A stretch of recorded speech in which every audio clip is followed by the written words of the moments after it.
March of the Damned. "In the Emperor's name," Rinsk intoned, holding his drawn bolt pistol pointed directly at Anya, who cowered at his feet.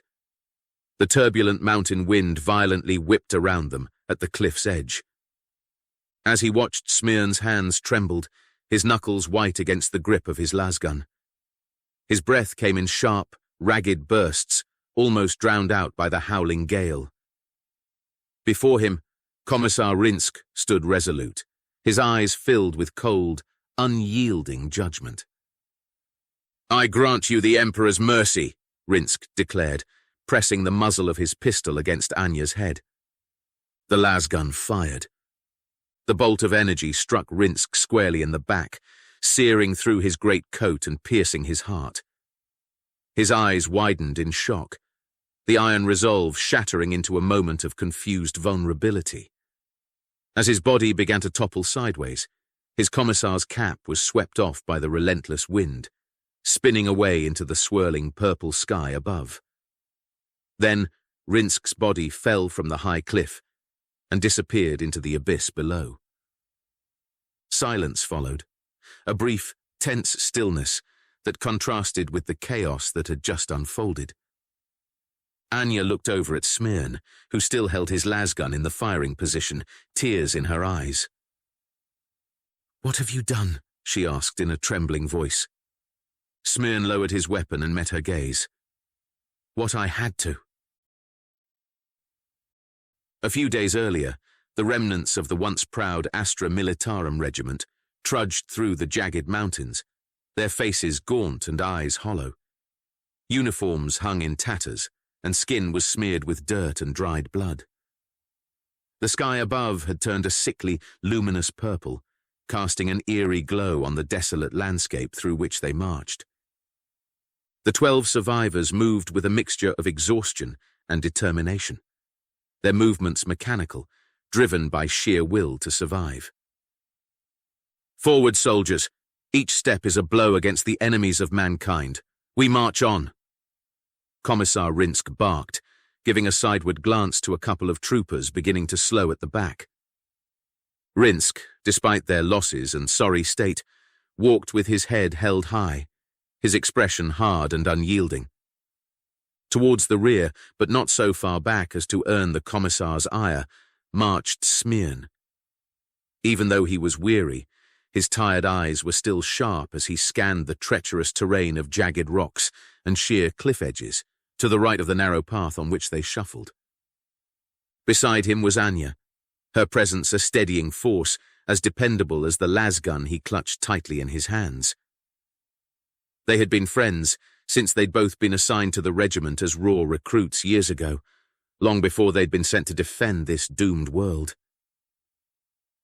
She heard the commissar's words and took them to heart, her eyes sparkling with renewed determination on her dirt and blood-smeared face.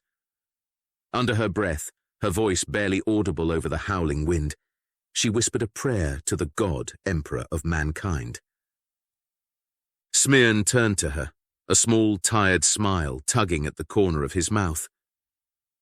"Do you really think the Emperor's listening, Anya?" he asked, his tone more teasing than skeptical, and quiet enough not to be overheard. Anya shrugged, her lips curling into a faint smile. "To you? Probably not. To me, of course. But don't worry, I'll put in a good word for you." "I guess I'm lucky to have you then." Smyrn chuckled softly, a rare sound these days.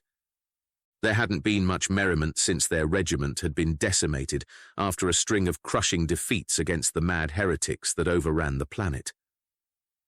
Despite their debased lunacy, their fanatical attacks and overwhelming numbers had proven quite effective. Having been forced to abandon their vehicles and much of their gear, the soldiers that survived had to make their way on foot over the difficult terrain, towards a rendezvous point on the other side of the mountain range. Smyrn looked up. The sky had changed to a sunless, swirling, luminous purple, with no day or night that he could perceive. It was as if the planet had given up and become as strange and twisted as the heretics that swarmed across its surface, murdering its loyal defenders. They had failed this world. They had failed in their duty, and in every way that really mattered, Smyrn mused. Anya noticed his dark thoughts by his grim expression and placed a hand on his shoulder, her touch light but reassuring. "We'll make it through this, Smyrn," she said, her voice filled with quiet conviction. "We have to." He nodded, drawing comfort from her unwavering faith. "Yeah, we will. We always do." The path grew steeper, the terrain more unforgiving. They were forced to abandon the last of the heavy weapons and equipment they'd managed to save. At Commissar Rinsk's instructions, they booby-trapped what they left behind.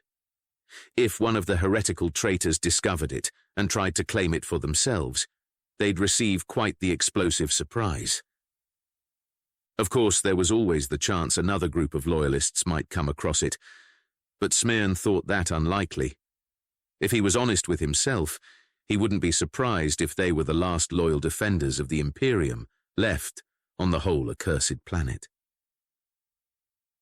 Just when they were about to collapse, Commissar Rinsk allowed them to rest.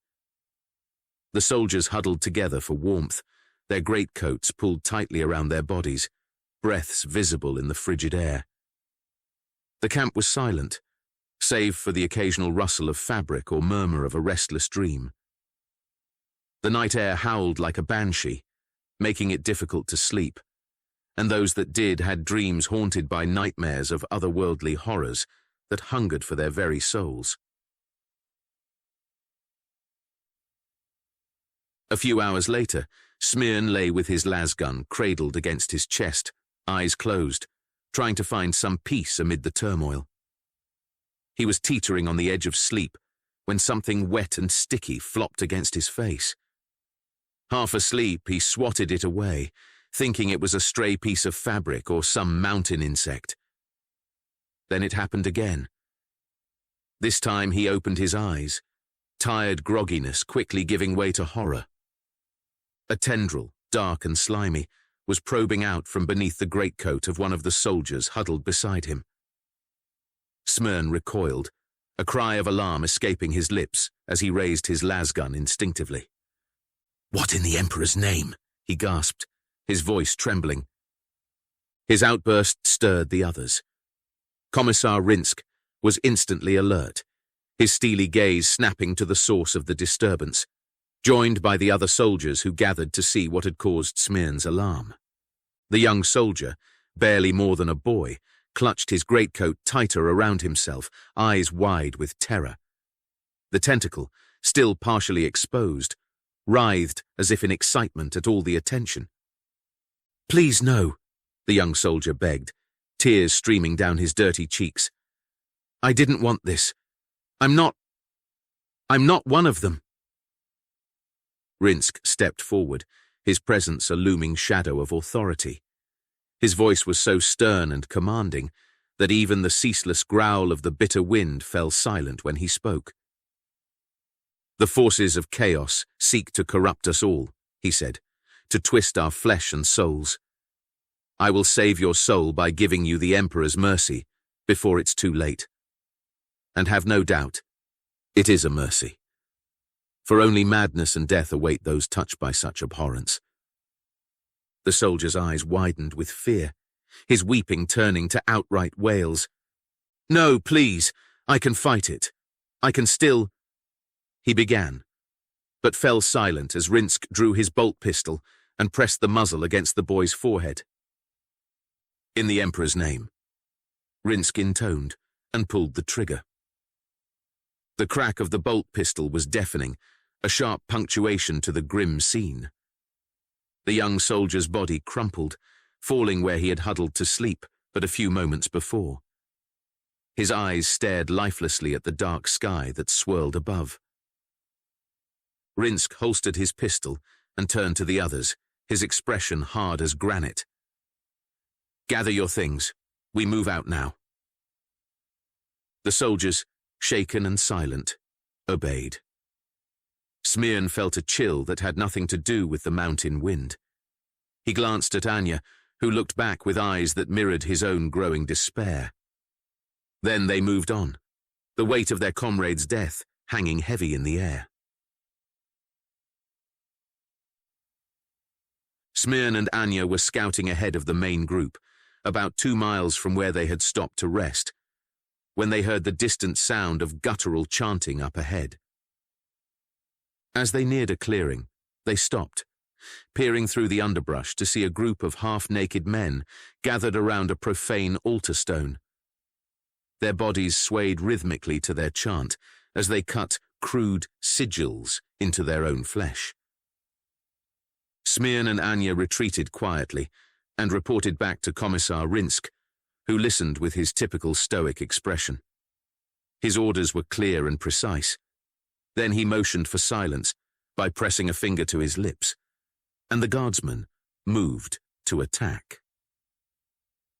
The cultist leader had clambered up and stood atop the altar, his arms outstretched towards the sky. He was covered in blood from head to toe, his own or someone else's, it was hard to tell. He opened his mouth to speak, but there was a loud bang from Rinsk's bolt pistol, and his head exploded like an overripe fruit. The guardsmen opened fire, and their first volley caught the cultists off guard, several falling before they could react. Many of them had strange mutations, their limbs fused and twisted into horrific forms. As one, they turned and charged at their assailants, like a herd of wild animals. They were inhumanly fast, but not as fast as lasbolts.